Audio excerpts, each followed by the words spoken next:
Welcome back to this week's Fixing Football podcast.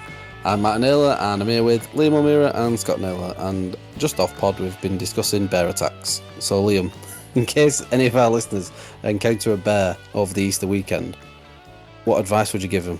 Okay, well, there's about 7 or 8 different bits of advice, and it applies to North American types of bear. So the first bit of advice is do not try and get closer and take a picture of the bear. The second is do not run, as you'll be acting like prey. Third, and this takes some preparation beforehand, is slowly pull out your bear spray and remove the safety lock of the spray. So Can you get bear spray in Norwich? You can. you get Ten bear quid on anything Amazon, in Norwich. apparently. Oh. You can get bear anything. This is an important one. So if it's a black bear, gather together, stand tall, make lots of noise. So become the dominant animal in that area. This is what I've heard. If it's black, fight back. If it's brown, lay down. Well, if it's a grizzly, i.e. brown, remain still and calm with your bear spray ready in hand. Try and speak in an appeasing voice and reassure the bear while slowly backing away.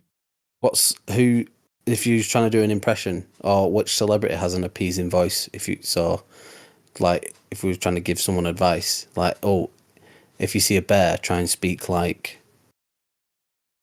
I don't know. I don't know who. Attenborough. Maybe. Yeah. Morgan Freeman would be up there as well, wouldn't it? Attenborough should have covered this. He's been around a while and he's not. I don't remember this episode. We didn't get the public service announcement on bears in school, so. No.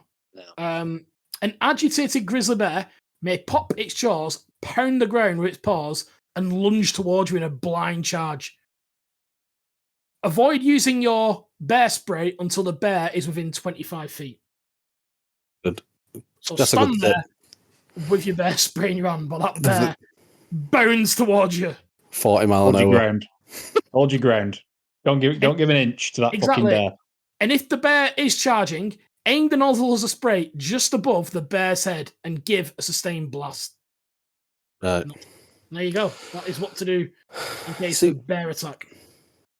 I know it's the Fixing Football podcast, but we might have just saved someone's life here. So I think that's fair. I've got a question that's been going around a few podcasts that I've seen recently. And again, it's not football related, but you never know what could happen. This is to both of you. How many owls would you have to see in a day for you to start thinking that something is wrong? Oh, go on, Scott. How many if you think how many owls you generally see? So you find something is wrong, did you say? Yeah. What? I mean, I don't think I've ever seen an actual owl in person. I think one would be weird. 2. I think 2, because I don't think I've ever seen one in the wild. So that would be, an owl, that's odd. If you was in Bolton Town Centre and you saw 2 owls. Yeah, that's something's amiss there. There's some Illuminati shit going on. I completely agree, because I think there's something going on in my estate, because I see about 50 magpies when I'm walking my dog, and they're all magpies, and I'm there saluting everyone. Like, so yeah, I don't know what the rhyme is. I don't know what the rhyme is after 4. No. 1 for sorrow, 2 for joy. They're all on their own, so I have to salute all of them. So yeah, some magpies are in cahoots on my estate, but 2 owls, I completely agree, because one would be a bit like it's enough to go home and say, "Guess what I saw? I saw an owl," and they're like, "Did you?" I'm like, "Yeah." Then you saw 2, like saw 2 owls. Like, I was driving home from a gig once down like a country lane, and an owl started flying at the side of the car, and I shit so hard. I swear to God, side of the car like a cruiser missile. It was mate. It was. I'm pretty convinced it'll be a pigeon. You know, it was dark at night and it was fat. It was massive. It was like. It was a fucking owl. I don't know if you've all seen an owl. They're massive. Was its head going round in a circle while it was flying next to it? Mate, it was at the side of the car. It's like. Anyway, I still remember it. I'll never forget that. Before we move on from animals, which animal do you hate the most? This is going to round up the animal section. Not even scared of it, but which one? For me, it's crabs. I can't fucking stand them. The horrible, scuttly little shit spiders. and they just don't like how they move. They're ugly little bastards, and yeah, just not a fan of crabs. I'm gonna upset potentially half of our listeners, but cats. I really don't like them. I don't mind cats. They're harmless enough. I didn't used to like them, but I've started to like them more as I've got older. Mm. No, I've I gone the other way. I respect how little they care about you to a degree. It's like, you know what, you don't give a shit about me, and I respect you for holding that position. Fair enough. Liam. Wasp. I'm both terrified of them, and I feel like they know it as well. Like, Yeah. I feel like they pick me out of a group. If there's a group of people, it will land on me or it will go near me, and I'm terrified. I'm terrified of them. Always have been, and I've never got over it. No matter how many times I've been near a wasp. I put a hole in my wall once because there was one in my bedroom, and I used a golf club to try and attack it because it caught me off guard. That was relatively recently. Yeah. When we were young, Scott got stung on the eye by a wasp or a bee. Was it a bee or a wasp, Scott? Do you remember that? Oh, fucking hell, I don't remember this. How old was that? It was when we lived in West Horton, so that old. Oh, God. He got stung on the eye, and I was like... Oh, God. I remember that. I had a scooter. One got in my helmet when I was driving my scooter. I absolutely shit myself and crashed near Fredericks. Not a e-scooter, like a moped. Oh yeah, not an e-scooter. They hadn't been invented yet at this point. Yeah, we are old. Moped on that sort of fork junction near Fredericks where the A6. Yeah. For our listeners that aren't from this area, it is a busy road, and a nice ice cream shop. If Fredericks want to sort us out with some ice creams for a plug, that would be very nice. There you go. Right. So we've established Animals Corner. It's a shame Luke missed that. He's a big animal proponent. He is big animal guy. Yeah, he'll miss that. We want to speak about England again. So to kick us off, we're having a bit of a mess this week, but I've got some questions for you both. Please think out loud. Remember, we're on an audio podcast here. So question number 1. Who have England won against the most? Which other nation have England beat the most times? Oh, you go first, Scott. I'm going to say... is ever, I'm assuming, not just... Ever, yeah. Under Southgate. Oh, ever. Okay. I'm going to say... I feel like it's someone that we get in our groups all the time and we always batter. Someone like Macedonia or some... They've probably only been a country for about 15 years, so maybe not. I like the thinking out loud. Macedonia is also probably about 4,000 years old. So, you know what I mean? Quite literally, Alexander the Great was from Macedonia. Come on, let's get through these. Macedonia then? No, it was Atlantis. Okay. I'm going to say Scotland. Liam? So does it include friendlies? Yeah. I'm probably inclined to agree with Scott, but for the sake of going for a different answer, I'm going to go Austria. Well, Scott was the closest. Scotland are the team that we've played the most. But the answer was Wales. Oh, of course it is. So Scotland have dished out the odd other victory in them times. Well, Scotland were very good, weren't they, up to a point? But apparently. So, the history books may agree with you. Right, second question. Youngest ever England international? Liam, you can go first on this one. Wayne Rooney. We're going for... Scott? We're going for the player or like his age. I'm assuming we're just going for the name. Yeah, the name. Yeah, the player. Who? Yeah. Youngest. Wayne Rooney is number 2, by the way. Oh, I know it. I was going to say Phil Foden, but I don't think it's him. Theo Walcott, isn't it? Yeah, it is. You're right. Yeah. Is it? Yeah, a couple 100 days, I think, between them. That was mad when he got called up. It surprised me that was still the case when I looked this up before. There was 3 players there was 3 players into my end Well, 4. Michael Owen first, and then I thought Rooney, Walcott, or Bellingham. But I thought Rooney was before Walcott, but... Yeah, I thought someone had beaten Walcott more recently, but I was wrong. Right, last question. Behind Harry Kane, who is the second highest England goal scorer still active today? So there is a big clue to give here, but I'm going to avoid it. I'll let you guess first. So as in non-retired, but who has scored you go first, Scott. the second highest goals for England? I nearly said Defoe, but I think he retired quite recently, so it's not him. Defoe's retired. Oh, that's a good one. It's going to be someone terrible, isn't it? Depends who you ask. Could be someone good. Could be. Not Andy Carroll, is it? Nope. Did he even score for England? I'm trying to think of really obscure players who are still around. Very, very few, if he did. I would go Rashford. Rashford's number 2 out of this selected list is Raheem Sterling. Shit. Rashford's on 17 England goals. I don't know where that came from.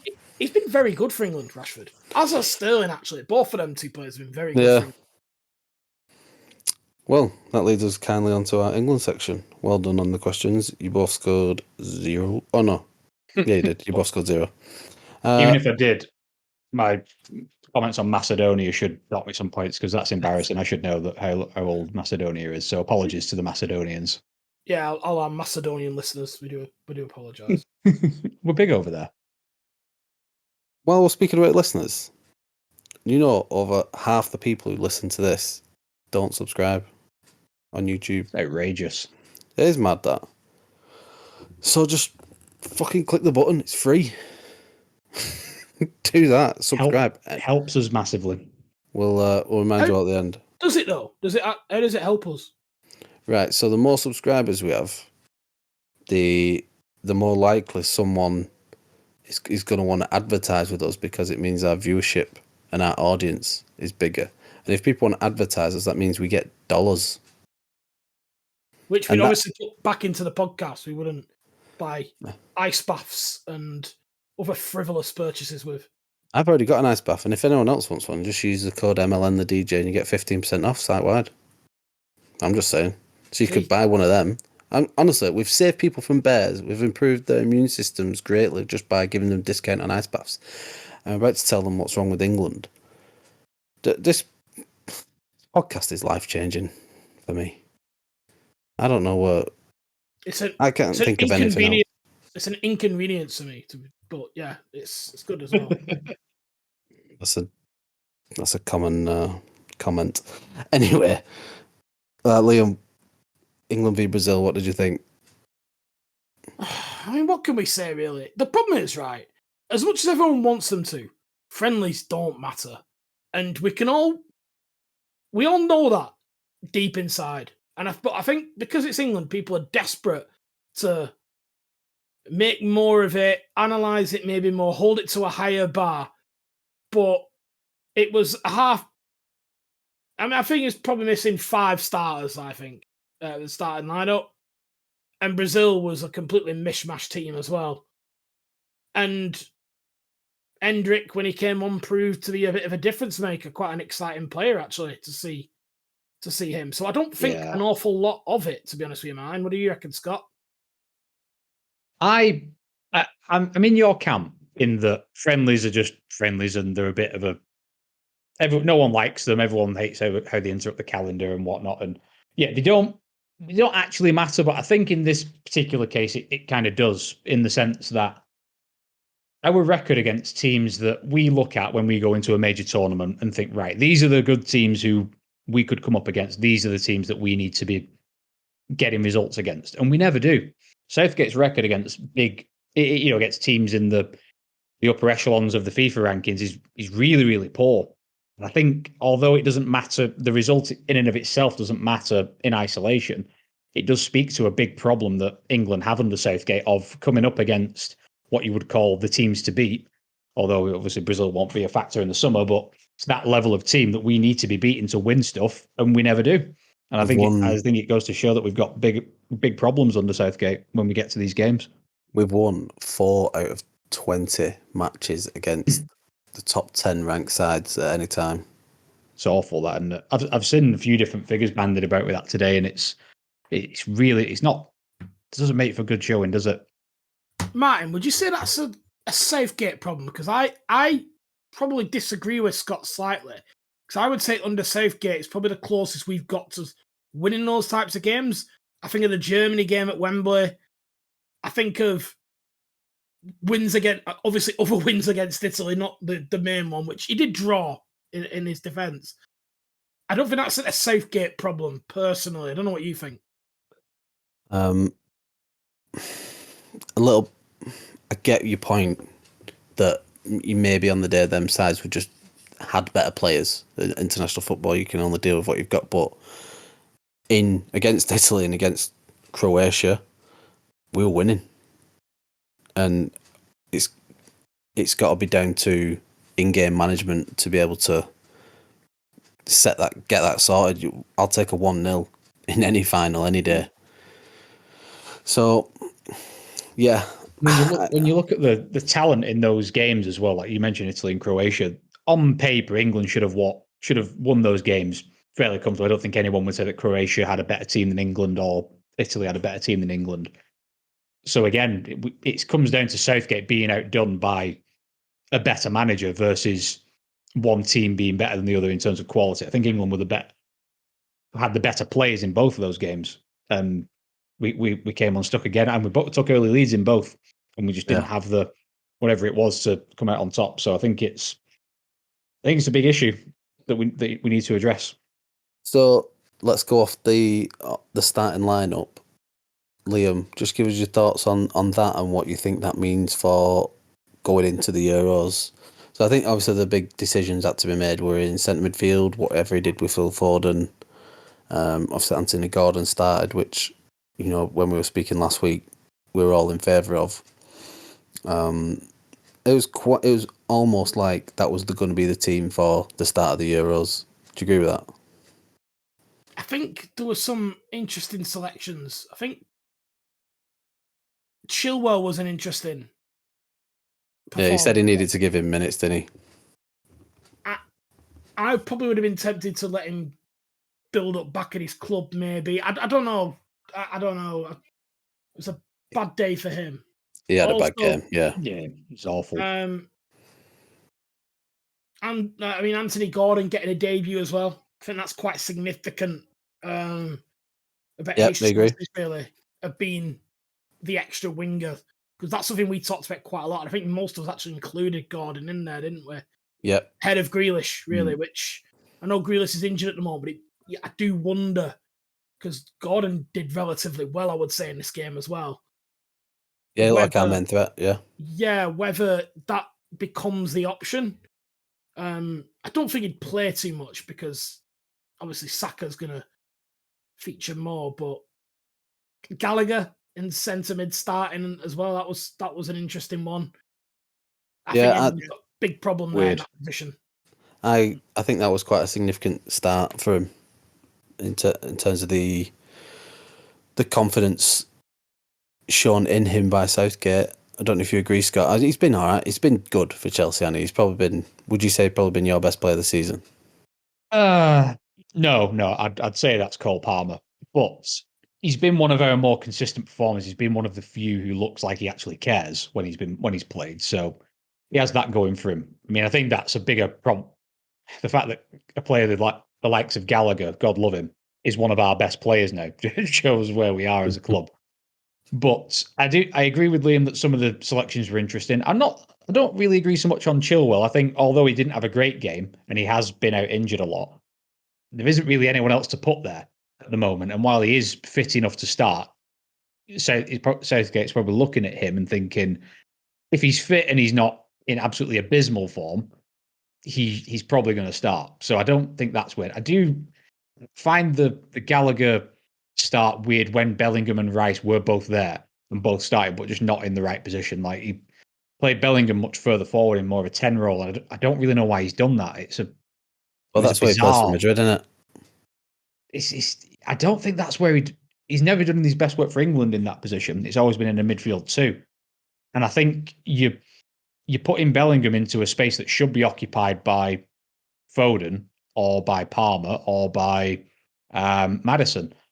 I just think I think you're losing too much in that midfield pairing by trying to put Bellingham where he plays for Madrid when he can do a much better job for England there. And we've got other players who are, I would argue, more creative than Bellingham in that more advanced role. So I think it was weird. Another thing I found interesting was Watkins got the nod, which I actually think was a bad decision. I think Liam was right when we were talking last week about how Watkins is a good option to play alongside Kane and is a better partner for Kane. But if Kane's not on the pitch and you want someone who can go like for like, Tony can do the Kane role better than Watkins can. I don't think either of them are going to be amazing at it, but I think Tony's a better shout if Kane isn't playing. So yeah, I'm not sure what you guys think on Bellingham. I thought it was a weird use of him. Yeah, I want to get to our starting 11s in a minute. On Watkins, it's interesting that Kane is actually, I don't know if he's pulled out of the squad, but he was definitely said he was injured for that one. Read into that what you will. But he's gave Watkins the 90 there, and he said that Ivan Toney's going to be starting on Tuesday night. That'll be 2 nights when people listen to this, hopefully, if you listen to it on release day. But Ivan Toney's due to get a significant amount of minutes against Belgium. And I think that's a good indicator, at least gives you a good look at people in this situation. I think Watkins played well as well. But yeah, I agree. If any of them are going to do anything, it's going to be off the bench anyway. So I don't know how much we need to see them really, that the quality's there to speak for. Is there anyone else? Is there any other positions worth talking about before? Because I want to get into what we all think would be England's strongest 11. I've got one more thing, I think, just before we do. Goalkeeper. Obviously, injury to Sam Johnston called up James Trafford to the squad. Good. I find that weird, unless he plays. Like, do you need 3 keepers, or is he planning on not playing Pickford? Is it to get Trafford around the squad a little bit? Or there is an under-21 game happening that Trafford would have started at, I assume. Yeah.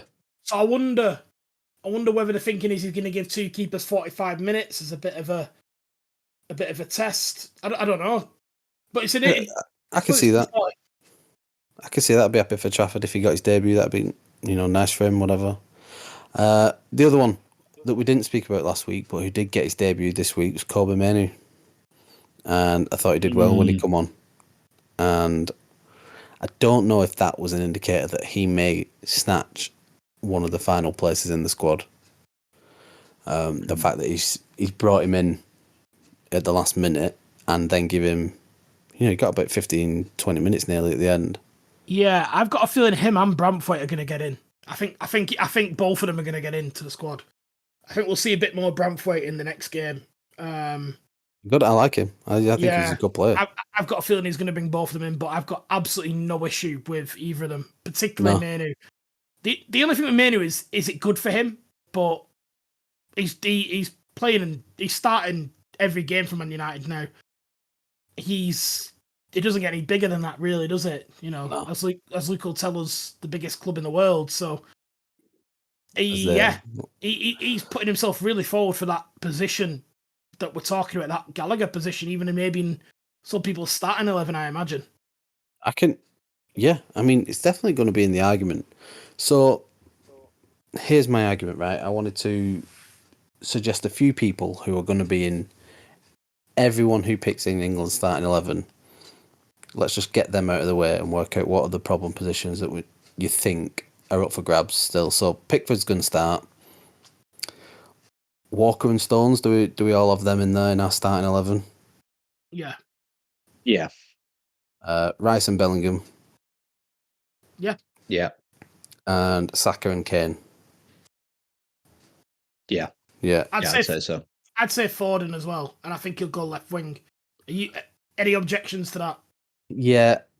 And I'll explain why in a sec. But I think I would have him in my starting 11, but I don't think he's guaranteed that based on who and how we play. Whether I would pick it or not, I don't see a midfield of Foden, Bellingham, and Rice happening under Southgate anytime soon. A midfield three. I don't think it'd be effective. I'm probably one of the minority of people that think that Bellingham and Foden will trip each other up. I feel like there has to be a dominant player in that position, and I feel like it has to be Bellingham based on what he's doing. It has to be him.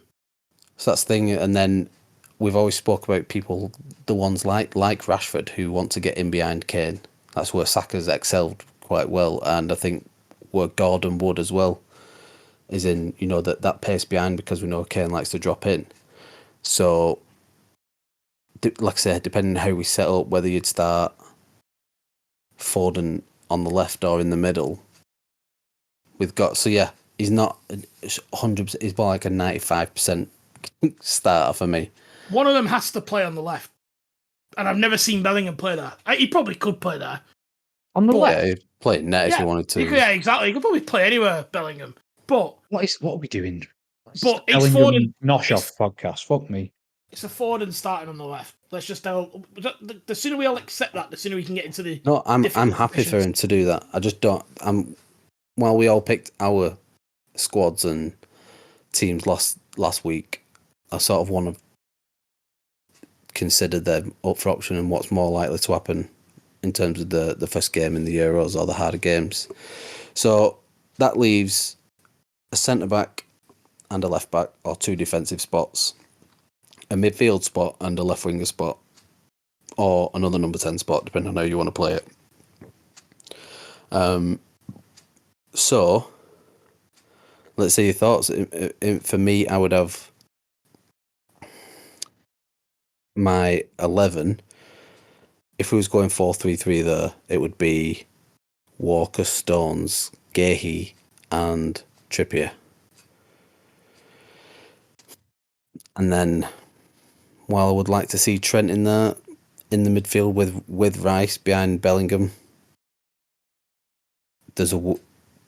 especially after the lineup this week, I can only see Gallagher starting there, really, just for the legs. Not that I think he's a better player than other players who we could put in there, whether we'd do a 3 with Foden or you'd put Trent next to Rice. I just see Gallagher starting there.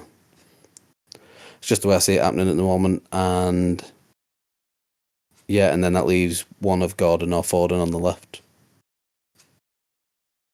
I don't know if you agree with that. Probably agree with your back four now, to be honest, because I'm struggling to see a left back that consistently plays and that we can rely on, that will be ready. You can't play Trippier at left. He's having an abysmal season. He is. For any argument against Chilwell and Shaw, I'm not saying that we've got amazing choices there. Which, since Ashley Cole retired, we've not really had any top left backs. But Trippier's awful this season. He's absolutely shocking, and you can't, at his age, you can't really. I don't think he goes. I don't think there's any argument for him to be in there. Admittedly, Chilwell didn't have a great game, but he's got time to get fitter before then and get some form in him, whereas Trippier's having an absolute shocker. So I'd rather go with a tried and tested left-back option in either Chilwell or Shaw. I think it's a toss-up. It's much for a muchness, but I'd probably go Chilwell. I think, looking at our options, I think it's a toss-up between, call them 3 left-backs fit, and I'm classing Trippier as a left back. I think it's a toss-up between Chilwell and Trippier, and that would be depending on the opponent. I see Shaw as third choice between them two. Whether or not people want to rate him as the best of the 3, ability-wise, I'm just saying in an England setup. Here's a question on that position. Are we surprised that you didn't have a look at Alfie Doughty? I'm not surprised, but he's played very well.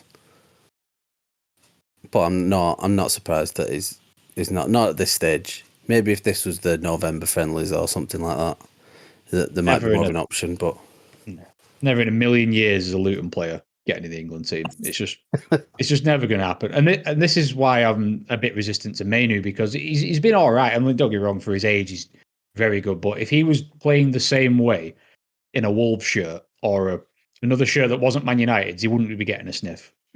I just don't think he's been okay, but I don't think he's been good. When we're talking about winning tournaments, is that what we've got? Is that the best we can do in that position? If it is, then we're in trouble, I think. But yeah, I forgot to mention Manu again then as a starter. Just the starter. Yeah. What? I think he's in the. I think he's in the conversation. He's got to be. If he's in the squad, he's got to be worthwhile of being in the conversation to start. No, he doesn't. That's you could say that about, and that argument doesn't carry across the squad, though, does it? Yes, that's what it's meant to. Other than Kane, yeah. Well, yeah, but you can't just say, "Oh, apart from him and Saka, I assume." No, and Pickford. Hold on. We established our what was it, 7 or 8 starters. There was only 3 or 4 positions up for grabs, really. And I think you've got to be. Them other positions have got to be based on form going in. That's all I'm thinking. Liam, is there anyone else we're missing out here? Alfie Doughty. Is that it? Come on. Get him in. I don't think there's left back. We've struggled for years at left back, haven't we? We've not really had anyone really consistent in that position for a long time. Alfie Doughty. Oh. Let's get a left-footed defender that's played all the season, and is probably in all our fantasy league teams. He's not in mine. Well, that explains a lot. But that's why I'm bottom third consistently. Alfie Doughty on the plane. Get him on the plane. It's not happening though. We had the chance to pick out. He wasn't in your squad last week. Yeah, so well, how's he made the starting 11 this week? Because I watched Ben Chilwell and it made me sad. That's like I realised the last thing. Logic. The last thing Ben Chilwell needs is an England call up right now. He doesn't even know where he plays anymore. Football. He doesn't even know where he plays. This been weird, injured that long. He's lost his left-footed ability. He's gone right-footed. Yeah, he's like an inverted centre forward now. He just pops up in the 6-yard box every game. He doesn't know where he plays. He's confused now. So when he's in like a team that's... Well, no. Alfie Doughty, get him on the plane. That's ridiculous. And you've called a lot of ideas shit in your time, but that's up there with the shittest of ideas. Hold on. So Alfie Doughty's a shit idea. Kobbie Mainoo's a great idea. Yeah, we're not talking... Yeah, one of them's in the current England squad. To further my point about Luton players, no one's mentioning Ross Barkley, who is having an excellent season in a position that we kind of need. Better than Mainoo's having, so why is he not getting a shout? I'm not saying he should, but by the logic that Mainoo's getting included, so should someone like Ross Barkley. And have him over Henderson. Yeah. Oh, I like Ross Barkley. Well, I'm not... We're at Loftus-Cheek as well. He's having a great season for AC Milan. He's tearing it up. Where's Luke saying, let's get Tomori in? Every tournament in it, Luke's like, oh, Tomori. I'm calling bullshit. Never seen him play once. Neither of you two have never seen Loftus-Cheek either for 18 months. I'm going to say, unless it was a friendly against Chelsea or Bolton. I'm going on record. What friendlies do you think we get? We always get like fucking Curzon Ashton FC and Charlie that we do. Atherton Coles. Yeah, exactly. That needs sorting though. We have shit friendlies. Liam Marcus Rashford. I thought I wouldn't take him. I wouldn't. I suspect he'll go, but I don't like saying that because I do think there is a brilliant player there, but I just don't like if he goes and it's at the expense of a Gordon, and it's an easy decision for me. But it feels sad his form and what the Man United fan base has done to him, destroying his confidence, and why is it sad? Why is he like? Why does Rashford get this? Oh, we want. Why does it? What's this public clamoring for Rashford? He's not that good. He's never been that. I don't understand where this comes from. I think he is good. He's never been. I think his issue is not. I think his issues is one-dimensional. So he's very. he has these hot streaks because he has this unbelievable self-belief when he gets in good form, but the truth is his play is quite predictable. So when he's not completely on it and his head's not completely in it, he can't get the shots away because the defenders know what he's going to do every time. So that's his issue. But it just, I don't know. Look, the guy can hit such big highs and such low lows, and I feel like he could be, on his days, brilliant for England. I thought he stunk it out when he come on against Brazil. It was embarrassing to watch. It's really annoyed me. I was ashamed of my lineage. This is what I was saying last week of this. He's done well for England, has kept so many bums and useless fucks in this team for years. And Rashford's another one. Oh, he's done us all right for England. No, he doesn't. No, he doesn't. When it counts, he never does anything. So I don't want him anywhere. He's going to go. He's probably going to start, but that's why we're never going to win. Can't start for me. I would like.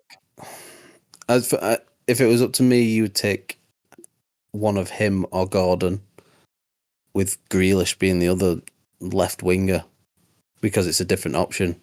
Because Gordon and Rashford give you the same sort of thing, really. And I would take Gordon based on merit. And I think Rashford's been an absolute shithouse. He looked like he couldn't be arsed. Some of his touches were just amateur. Just got this like air of arrogance that he's not had for a long time. And I don't know if that's the bulging bank account these days, or the fact that everyone's been telling him he's amazing for a few years. I don't know. He just looks shit. He looks shit. I agree. Liam, while we're talking about Man United, sort of half segue here, Gareth Southgate at the end of the Euros, obviously England reigning victorious over Europe, goes and then gets a new job in Manchester. I'm about 99% convinced that this is simply a play by Man United to either keep Ten Hag for another year or to potentially go for Potter by giving the fans the option they clearly would never want. And then you're sort of lowballing with Southgate, and you're going, oh, actually, it was Potter that we want, and it doesn't look as bad then. We're just going for Potter. Man United think, well, why should we have Potter when we can have Zidane, or we can have, like, I don't know, Fergie 20 years ago? Like, we're Man United, so we can't have Potter, but they have to sell them Southgate first before they can get to that. I don't think it would be good for Southgate either, that job. I do think I would really keen to see how Southgate does back in club football. I don't think that's a good job to take, though, because there's so much to do, and it's been a long time out of club football. I think he's done a really good job of England, if you look at it objectively and take a step back away from Southgate. I think he should have left after the last World Cup, but I think he's done a fantastic job for England, and be really keen to see how he can build a style at a club, and he clearly has really good man management. Like, he's been able to build quite a harmonious England squad. But I don't think the Man United job just feels like a really bad match. I feel like it'd destroy him and break him as a human being. It does. It does most men. I don't see it either. I just can't picture him. Manchester. You can't picture him there, can you? I just can't picture him. I'd love to see it happen and play out. That'd be highly entertaining. Just to watch Luke's face, really, most of the time. His eyes can't roll any heavier than what they already do whenever you mention Southgate. So, I just can't see him stood there. Doesn't look like a Man United manager. I don't know what a Man United manager looks like, but he seems too pleasant, doesn't he? You're not supposed to like Man United managers, and he seems too pleasant for it. I feel like it'll crush him inside. There's something in the chase though. There's generally not this much speculation without. There's not this much smoke without some sort of fire. I would be absolutely shocked if he ends up Man United. I would love it. I would absolutely love it. It'd be so good. It'd be carnage because it'd be awful on the South. I agree. I think it'd be a terrible move for everybody involved. I think United wouldn't get anything from it. Southgate would probably just go into exile, retire from the game altogether afterwards, and it'd be Be fucking great fun for me to watch, but I can't think of a worse pairing of manager and club than Southgate and Man United. It would be absolutely awful. I don't see why Southgate is so keen to get back into club football when he could build a reputation of being an international manager. No. Like, Yeah. it stinks of the USA job for me. Like, go and do 3 years over there, or, you know, like, or maybe like a Switzerland job or something. Like, get on that. Get on that. That looks like a right laugh. I just think he'll take a senior role in the FA, a higher up level role in the FA after England. No, I can't see. Whichever Norwich or West Brom comes up first, he'll come in as manager of at some point. You reckon? Yeah, or Watford, maybe. No, he probably won't go that low. He'll probably want Premier League. So whoever's in trouble around November time next year. Who's probably coming up? You've probably got Leeds Everton. coming up. Yeah, Everton. Yeah, I mean, I think Everton will go down because of the point situation, or whichever one of Nottingham Forest and Everton are still in next year. This time next year, Southgate will be manager. You heard it here first. He's in a weird spot, isn't he? That he's England manager, so he's the likes of, you would think, like the Watford job or the West Brom job or whatever would maybe be. He's sort of beyond that now, but he's also not a big enough name and a big enough personality to then take the next step. He's in such a weird purgatory of where his next job could be. He's almost too big for the jobs you would normally associate him with, but not big enough for the ones that one of the most successful England managers ever should be linked with. So I think he's in a bit of a weird spot. That the role in the FA sounds right to me. That's the most predictable Southgate route I can think of. Like head of fucking bumfuck operations for the FA or some shit like that. I don't know, some job title. Or normal job title. Well, you know what I mean. Yeah. We don't want the Jeremy Vines of this world to be suing us after. Right. So we're no closer to finding our England 11. Really, we stopped halfway through. That's why. Oh, neither are England, so I think that's fine.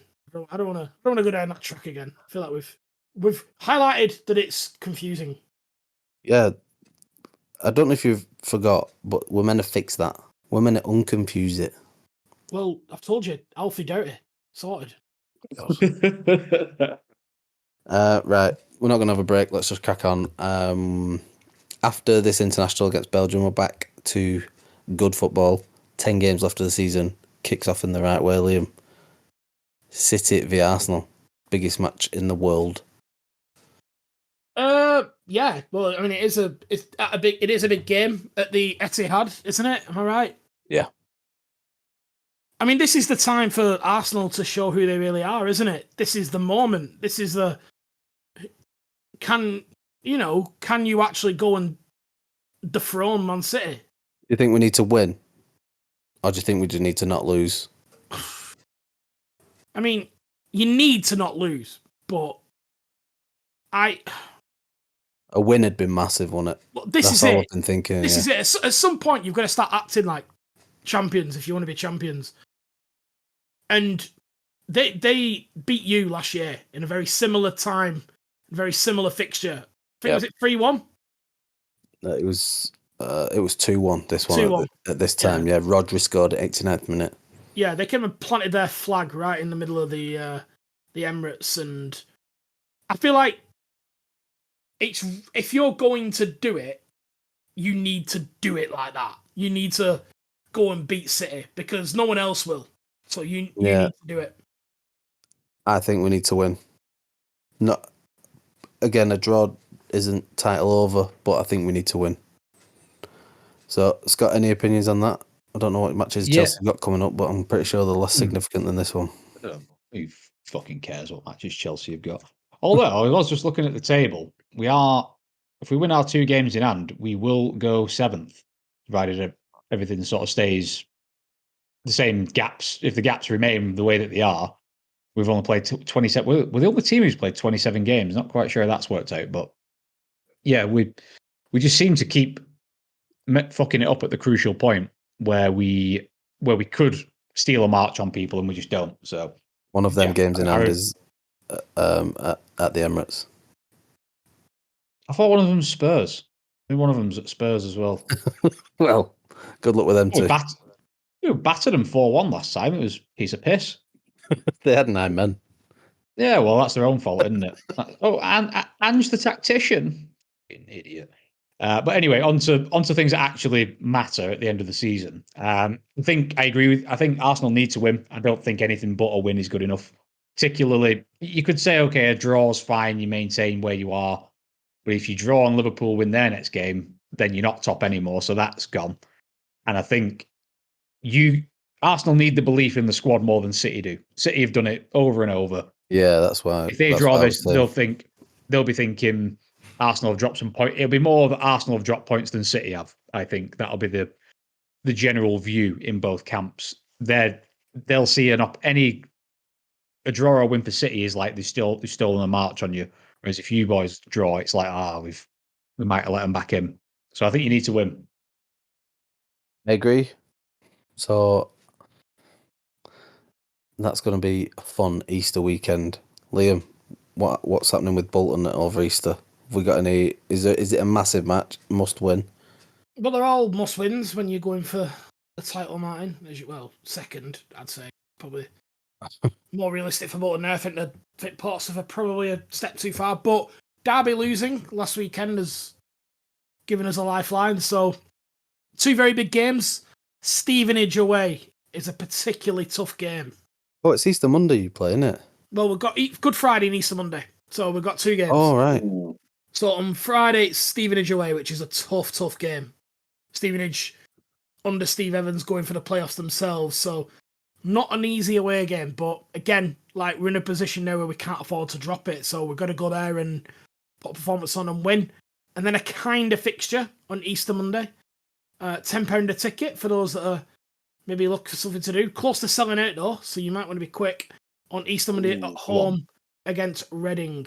And I'm not going to make the same joke as I did last week on this week because it doesn't do well on pod. But yeah that's why I cut it out. Yes. Yes, the listener will know that because I listen with the listeners. So yeah, 2 massive games. All right. Well, I guess we'll leave it there. We haven't fixed England. We are wishing Arsenal and Bolton all the best. But we'll wrap it up there. Thanks, boys. Yes, we're all wishing Arsenal the best. That's all of us. All of us. Doing that. All of us at the we're Fixing not. Football podcast are wishing Arsenal the best in this title running. It's a unanimous decision. We took it at board level, and like I say, it was a pretty full, happy house at that time, and we do the same for Bolton.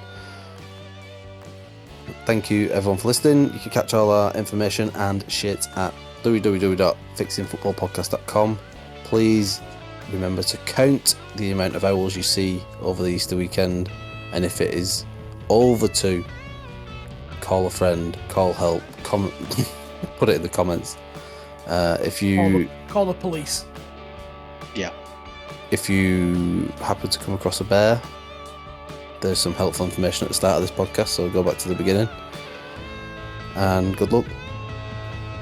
Happy Easter. Catch you all in the next one. See you guys. Goodbye.